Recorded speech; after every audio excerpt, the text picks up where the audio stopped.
Hi అందరికి. ఈ video వచ్చేసరికి లాస్ట్ వీడియోలో షేర్ చేశాను కదా, తిరుపతి మెట్ల మార్గం నుంచి వచ్చామని.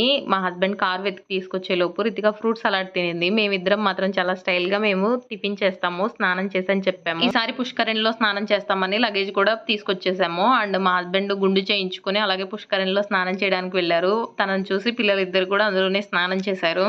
మేము ఫ్రెష్ అయ్యేసరికి ఆల్మోస్ట్ 1:30 అయిపోయింది. చిన్న మిస్కమ్యూనికేషన్ వల్ల మేము టిఫిన్ చేసామనుకుని మా హస్బెండ్ వాళ్ళ కొలీగ్స్ డైరెక్ట్ వరహాస్వామి దర్శనం కోసం తీసుకెళ్లారు. అది కంప్లీట్ చేసుకుని డైరెక్ట్ వెంకటేశ్వర స్వామి దర్శనానికి వెళ్ళాము. ఆ రోజు ఫస్ట్ మీల్ చేసేసరికి మాకు ఈవినింగ్ 7 o'clock అయిపోయింది. వెంగమామ సత్రంలోకి వెళ్ళి ఫస్ట్ మీల్ చేసేసి ఇంకా మళ్ళీ వెంటనే రిటర్న్ బయలుదేరాము. కొండ దిగేసరికి ఆల్మోస్ట్ 9:30 అయిపోయింది మాకు. మనం మెట్ల మీద వెళ్ళిందే కౌంట్ చేస్తాము, బట్ కొండ మీద అన్ని ప్లేసెస్ కి వెహికల్ వెళ్ళదు కాబట్టి రోజంతా అలా తిరిగి తిరిగి లాస్ట్ కన్నం తినేసరికి ఏమో ఫుల్ గా నిద్ర వచ్చేసింది. ఒక చోట పార్క్ చేసి నిద్రపోయాము. మళ్ళీ మా హస్బెండ్ ఎప్పుడు స్టార్ట్ అయ్యారో తెలియదు. నేను రితిక నిద్రపోతూనే ఉన్నాము. నేను చిలుకలూరుపేట వచ్చినప్పుడు నిద్ర లేచాను. రితిక వాళ్ళు మాత్రం సత్తెనపల్లి వచ్చాక లేచారు. నర్సరావుపేట వరకు క్లైమేట్ అంతా బానే ఉంది, బట్ సత్తెనపల్లి దారిలో మాత్రం ఫుల్ గా ఫాగ్ వచ్చేసి ఎదురుగా వస్తున్న వెహికల్ కి లైట్ ఉన్నా సరే తెలియట్లేదు. మేము ఇంటికి వచ్చేసరికి 7:30 అయింది. రితిక వాళ్ళు బాగా అలసిపోయి ఉన్నారు కదా, దట్టు సండే కదా అని పడుకోమంటే పడుకున్నారు. నేనైతే ఫస్ట్ ఫ్రెష్ అయ్యి దేవుడికి పొంగల్ పెట్టేశాను. తిరుపతి నుంచి బ్యాంగిల్స్ కూడా కొనుక్కోకుండా రావడం ఫస్ట్ టైం అనుకుంటా, బట్ అంతలా అలసిపోయాము. అక్క వాళ్ళకి అమ్మ వాళ్ళకి 2 ఫోటో ఫ్రేమ్స్ తీసుకుని బయలుదేరిపోయాము. ఫ్రిడ్జ్ లో దోశ పిండి ఉంటే దోశలు వేసుకుని తినేసి ఇంకా పడుకున్నాను. ఈ వీడియోకి ఇంతే. వీడియో నచ్చితే లైక్ చేయండి. బాయ్.